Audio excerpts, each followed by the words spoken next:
ഒരു ഗ്രാമത്തിൽ രംഗയ്യ എന്നൊരു കർഷകൻ ജീവിച്ചിരുന്നു. അവന്റെ ഭാര്യ കുട്ടികളുടെ ബാല്യത്തിൽ തന്നെ മരിച്ചിരുന്നു. അവനു 2 മക്കളുണ്ടായിരുന്നു. മൂത്തവന്റെ പേര് സത്യൻ, ഇളയവന്റെ പേര് സുന്ദരം. രംഗയ്യ തന്റെ 2 മക്കളെയും തുല്യമായി വളർത്തി വലിയവരാക്കി.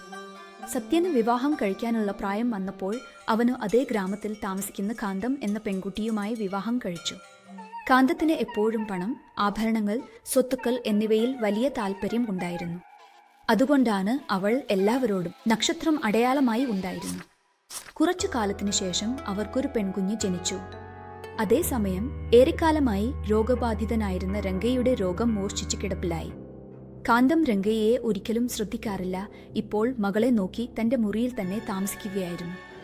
സത്യനും ഭാര്യ പറയുന്നതെല്ലാം കേട്ട് അവളുടെ പിന്നാലെ നടക്കുകയായിരുന്നു. എന്നാൽ സുന്ദരം മാത്രം രംഗയെ കണ്ണിലെ കരുതലായി നോക്കിയിരുന്നു. അവന് വേണ്ടതെല്ലാം ഒരുക്കി എല്ലാ സേവനങ്ങളും ചെയ്തു കൊടുക്കുന്നവനായിരുന്നു. ഇങ്ങനെ ഇരിക്കുമ്പോൾ ഒരു ദിവസം രംഗയുടെ ആരോഗ്യനില വളരെ മോശമാകുന്നു.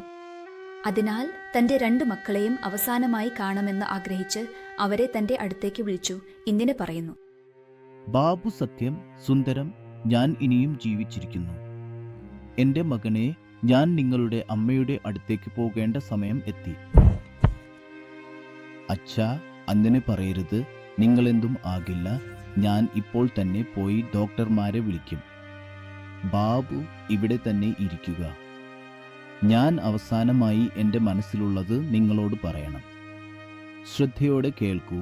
ബാബുവേ, നിങ്ങൾ 2 പേരും ഒരുമിച്ച് നിന്ന് ഒരുമിച്ച് സഹകരിച്ച് ജീവിക്കണം. എത്ര ബുദ്ധിമുട്ട് വന്നാലും വേർപിരിയരുത്. അതുപോലെ ഈ ഞാൻ പരിശ്രമിച്ച് സമ്പാദിച്ച സ്വത്തും. നിങ്ങൾ 2 പേരും. അങ്ങനെ പറയുമ്പോൾ അപ്രതീക്ഷിതമായി രംഗയ്യയ്ക്ക് ചുമ വരുന്നു.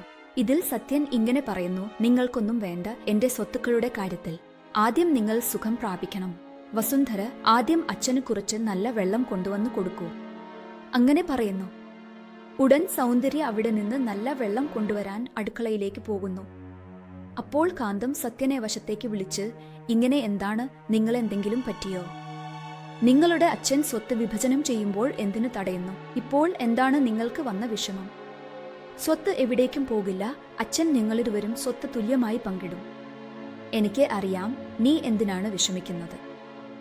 അതുകൊണ്ടല്ല ഞാൻ നിങ്ങളോട് വേറെ ഭാഷയിൽ പറയുന്നത്. ഇരുവരും തുല്യമായി പങ്കിട്ടാൽ നമ്മൾക്ക് പ്രയോജനം ഉണ്ടാകും. നിങ്ങൾ വീട്ടിലെ മുതിർന്നവരായതിനാൽ സ്വത്തിൽ കൂടുതൽ പങ്ക് ഉണ്ടായിരിക്കണം. അതേ തുല്യമായി പങ്കിട്ടാൽ ഇനി മുതൽ നിങ്ങളുടെ സഹോദരൻ വാക്ക് കേൾക്കുമോ? അതിനാൽ ഇപ്പോൾ എന്താണ്? ആദ്യം നിങ്ങളുടെ സഹോദരനെ എന്തെങ്കിലും ഒരു ജോലി പറഞ്ഞ് പുറത്തേക്ക് അയക്കുക. നിങ്ങളുടെ അച്ഛൻ പറയുന്ന സ്വത്ത് വിവരങ്ങൾ എന്താണെന്ന് മനസ്സിലാക്കുക. അതിനുശേഷം എന്ത് ചെയ്യണമെന്ന് ആലോചിക്കാം.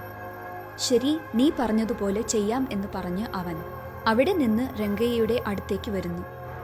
അപ്പോൾ സുന്ദരം അടുക്കളയിൽ നിന്ന് നല്ല വെള്ളം എടുത്തു വരുന്നു.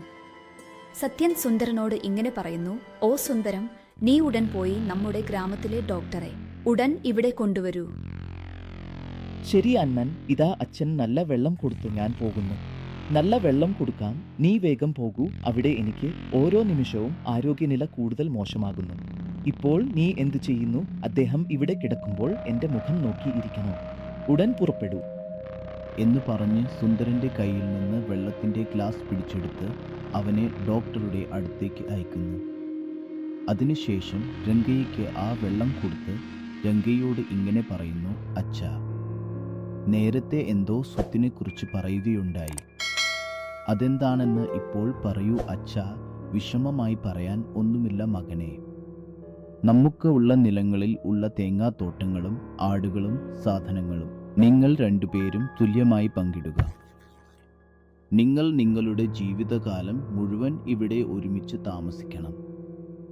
നിങ്ങളുടെ അമ്മയുടെ ആഭരണങ്ങൾ പകുതി നിന്റെ വിവാഹത്തിൽ വലിയ മകളെ കൊടുത്തു. ബാക്കി പകുതി നീ തന്നെ സൂക്ഷിച്ച് നിന്റെ സഹോദരൻ സുന്ദരന്റെ വിവാഹം കഴിഞ്ഞ് അത് വരാനിരിക്കുന്ന മകളെ ഏൽപ്പിക്കണം. നിങ്ങളുടെ ഇടയിൽ സ്വത്തിനെക്കുറിച്ച് തർക്കങ്ങൾ വരരുത്.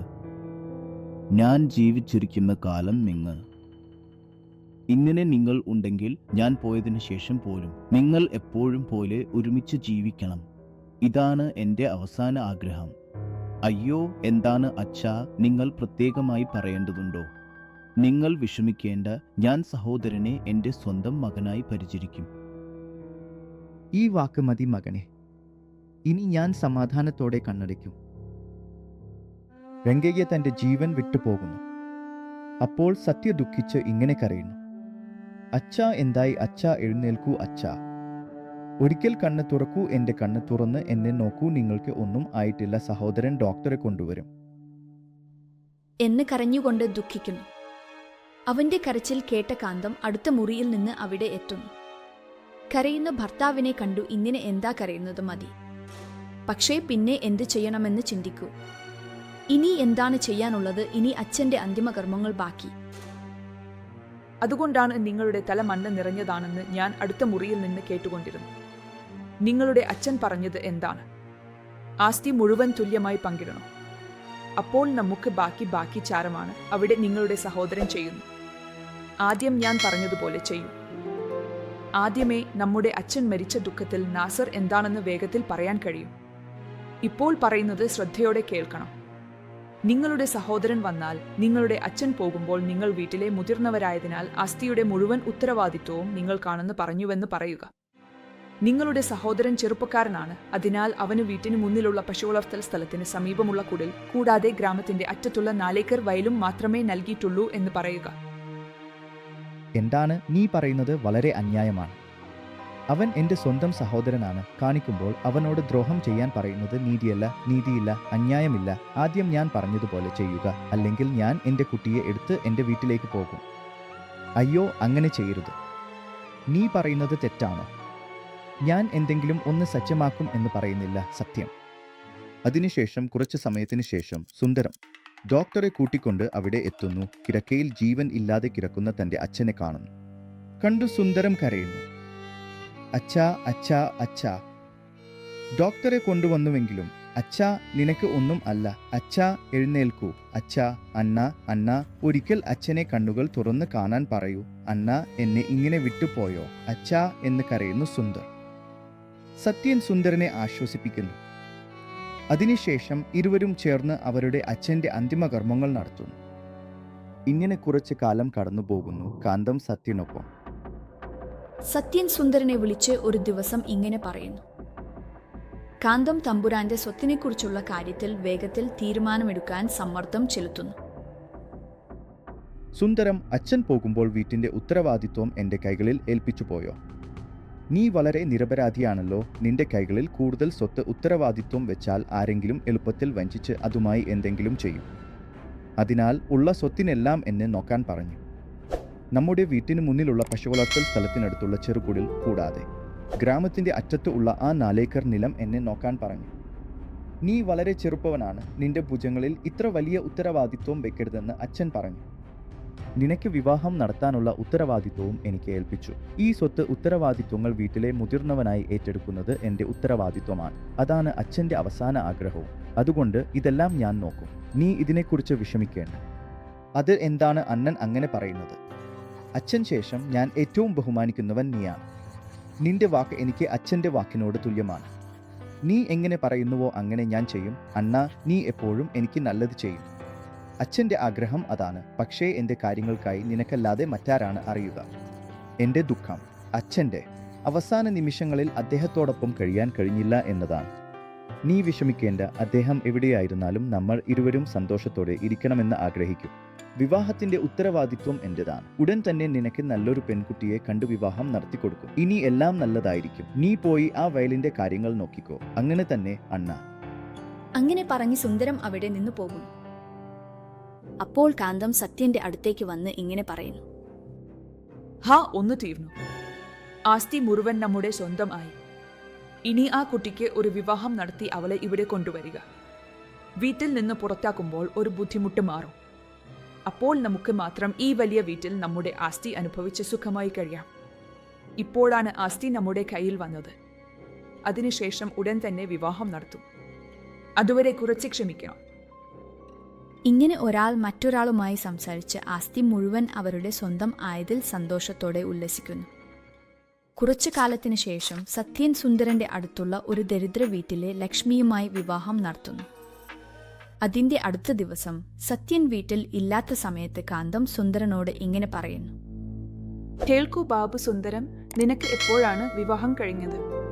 നിങ്ങൾക്ക് എന്തോ മധുര സ്മൃതികൾ ഉണ്ടാകും. അതുകൊണ്ട് നീയും നിന്റെ ഭാര്യയും ഇനി മുതൽ ആ കുടിലിൽ താമസിക്കൂ. കാരണം കുട്ടി വളരുകയാണ്. ഈ ഇടം ഞങ്ങൾക്കും മതിയാകില്ല, നിങ്ങൾക്കും ബുദ്ധിമുട്ടായിരിക്കും. കൂടാതെ നിങ്ങളുടെ പുതിയ കുടുംബം ഇടയിൽ ഞങ്ങൾ എന്തിന്? അതുകൊണ്ട് സുഖമായി പോയി ആ കുടിലിൽ താമസിക്കൂ. നിന്റെ വധു എന്തോ കൂലി കൊണ്ട് കാണിക്കുമെന്ന് കരുതേണ്ട. ഇത് നിന്റെ അണ്ണൻ നേരിട്ട് പറയാൻ കഴിയാതെ ലജ്ജകൊണ്ട് എന്നെ നിന്നോട് പറയാൻ പറഞ്ഞതാണ്. എത്ര വാക്കുകൾ കേൾക്കണം? നീ എന്നോട് പറഞ്ഞാൽ ഒരു കാര്യം പറയൂ. നീ അമ്മ പോലെയാണ്. നീ എന്ത് പറഞ്ഞാലും സന്തോഷം മാത്രമേ ഉണ്ടാകൂ. വധു, തീർച്ചയായും പോകാം. എന്ന് പറഞ്ഞ് സുന്ദരം തന്റെ ഭാര്യ ലക്ഷ്മിയെ കൂട്ടി ആ പൂരിക്കുടിലിൽ താമസിക്കാൻ പോകുന്നു. അതോടെ കാന്തം തന്റെ പീഡ അവസാനിച്ചുവെന്ന് വളരെ സന്തോഷിക്കുന്നു. അങ്ങനെ സുന്ദരം തന്റെ ഭാര്യ ലക്ഷ്മിയോടൊപ്പം ആ ഗ്രാമത്തിലെ കുടിലിൽ താമസിച്ച് ഗ്രാമത്തിന്റെ അറ്റത്ത് ഉള്ള ആ 4 ഏക്കറിൽ കൃഷി ചെയ്യുകയായിരുന്നു. തന്റെ വരുമാനത്തിൽ നിന്ന് മറ്റുള്ളവർക്കും സഹായം ചെയ്തുകൊണ്ട് ഭർത്താവും ഭാര്യയും വളരെ സന്തോഷത്തോടെ ജീവിച്ചിരുന്നു. അവരുടെ വീട്ടിലേക്ക് വിശന്നവരായി വന്നവരെ ഒരിക്കലും വിശന്ന വയറോടെ പിരിച്ചു അയക്കാറില്ല. തങ്ങളുടെ ഉള്ളതിൽ എല്ലാവരുടെയും വയറു നിറച്ച് സത്യവും കാന്തവും വലിയ പങ്കായി ലഭിച്ച സ്വത്തുവഴി ആനന്ദിച്ചു അവരുടെ കാര്യങ്ങൾ മാത്രമേ ശ്രദ്ധിച്ചിരുന്നുള്ളൂ. മറ്റുള്ളവരുടെ കാര്യത്തിൽ ഒരിക്കലും ശ്രദ്ധിച്ചിരുന്നില്ല. ആരെങ്കിലും അവരുടെ വീട്ടിലേക്ക് വന്നാൽ അവരെ അപമാനിച്ച് പുറത്താക്കുകയും ഒരിക്കലും ഒരു പൈസ പോലും ദാനമായി നൽകാറില്ല. ഇങ്ങനെ ഇരിക്കുമ്പോൾ ഒരു ദിവസം വൈകുന്നേരം ഒരു സന്യാസി ആ ഗ്രാമത്തിലേക്ക് എത്തുന്നു. അദ്ദേഹത്തിന് വളരെ വിശപ്പുണ്ടായിരുന്നതിനാൽ സത്യത്തിന്റെ വീട്ടിലേക്ക് പോകുന്നു. ഇങ്ങനെ പറയുന്നു: മരിച്ചയാളുടെ ശരീരം മരിച്ചയാളുടെ ശരീരമാണ്, മരിച്ചയാളുടെ ശരീരം. അത് കേട്ട കാന്തം പുറത്തേക്ക് വന്ന് ആ സന്യാസിയോട് ഇങ്ങനെ പറയുന്നു: എന്താ സന്യാസി അങ്ങനെ നോക്കുന്നത്? വീട്ടിൽ ഒരു കുഞ്ഞു ഉറങ്ങുകയാണ്. അമ്മേ, ഞാൻ ഒരു സന്യാസി തീർത്ഥയാത്രകൾ ചെയ്യുകയാണ്. ഇപ്പോൾ കാശി വിശ്വനാഥനെ കാണാൻ പോകുകയാണ്. ഇങ്ങനെ യാത്ര ചെയ്യുമ്പോൾ വൈകുന്നേരം ഒരു ഗ്രാമത്തിൽ ബസ് കിട്ടിയാൽ അവിടെ വിശ്രമിച്ച് വീണ്ടും രാവിലെ എൻ്റെ യാത്ര തുടരുന്നു. അങ്ങനെ നിങ്ങളുടെ ഗ്രാമത്തിലെത്തിയിരിക്കുന്നു. യാത്ര ചെയ്ത് വളരെ ക്ഷീണിതനായി. വളരെ വിശപ്പുണ്ട്. കുറച്ച് അന്നം നൽകി ഈ ഒരു രാത്രി നിങ്ങളുടെ വീട്ടിൽ തലയിടാൻ ഒരു സ്ഥലം ഉണ്ടോ അമ്മേ? ആ ഭഗവാൻ നിങ്ങളെ സകല ഐശ്വര്യങ്ങളാലും അനുഗ്രഹിക്കും. എന്താ, ഞങ്ങളുടെ വീട്ടിൽ തലയിടാൻ ആഗ്രഹിക്കുന്നുവോ? ഇവിടെ ധർമ്മശാലയോ? അന്നമോ ഇല്ല, സുണ്ണമോ ഇല്ല. അവിടെ നിന്ന് പുറത്തു പോയി മുന്നിൽ കാണുന്ന ആ കുടിലിൽ ഒരു ദാനകർണൻ ഉണ്ട്. വഴിയിലൂടെ വരുന്ന എല്ലാവർക്കും ദാനധർമ്മങ്ങൾ ചെയ്യുന്നു. അവന്റെ വീട്ടിൽ പോയി ചോദിക്കൂ എന്ന് പറഞ്ഞ് അവളവിടെ നിന്ന് പുറത്താക്കുന്നു. അപ്പോൾ ആ സന്യാസി മുന്നിൽ കാണുന്ന സുന്ദരന്റെ വീട്ടിലേക്ക് പോയി ഇങ്ങനെ വിളിക്കുന്നു: ലോകം കൂടുതൽ അനുഗ്രഹങ്ങളാൽ നിറഞ്ഞിരിക്കുന്നു. സുന്ദരനും അവന്റെ ഭാര്യ ലക്ഷ്മിയും വേഗത്തിൽ പുറത്തേക്ക് വന്ന് ആ സന്യാസിയുടെ കാലുകൾക്ക് നമസ്കാരം ചെയ്യുന്നു. നമസ്കാരം സ്വാമി, ഞങ്ങളെ ഇരുവരെയും അനുഗ്രഹിക്കൂ. ചിരഞ്ജീവി, ചിരഞ്ജീവി എന്ന് സുന്ദരൻ സന്യാസിയോട് പറയുന്നു. നിങ്ങൾ ആരാണ് അർദ്ധരാത്രിയിൽ ഞങ്ങളുടെ വീട്ടിലേക്ക് വന്നത്? അപ്പോൾ അവന്റെ ഭാര്യ ലക്ഷ്മി ഉടനെ ഇങ്ങനെ പറയുന്നു: അത് എന്താണ്? അവനെ പുറത്തു നിർത്തി സംസാരിക്കണോ? ആദ്യം അവനെ വീട്ടിലേക്ക് ക്ഷണിക്കൂ.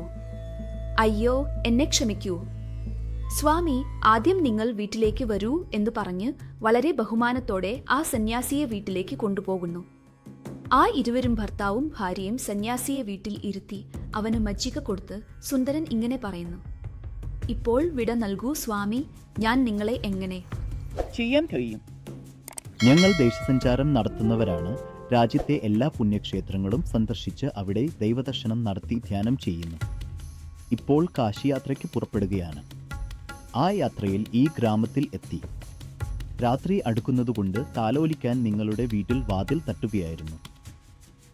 നിങ്ങളെ പോലുള്ളവർ ഞങ്ങളുടെ വീട്ടിൽ വരുന്നത് ഞങ്ങൾ ഏതോ ജന്മത്തിൽ നേടിയ പുണ്യം.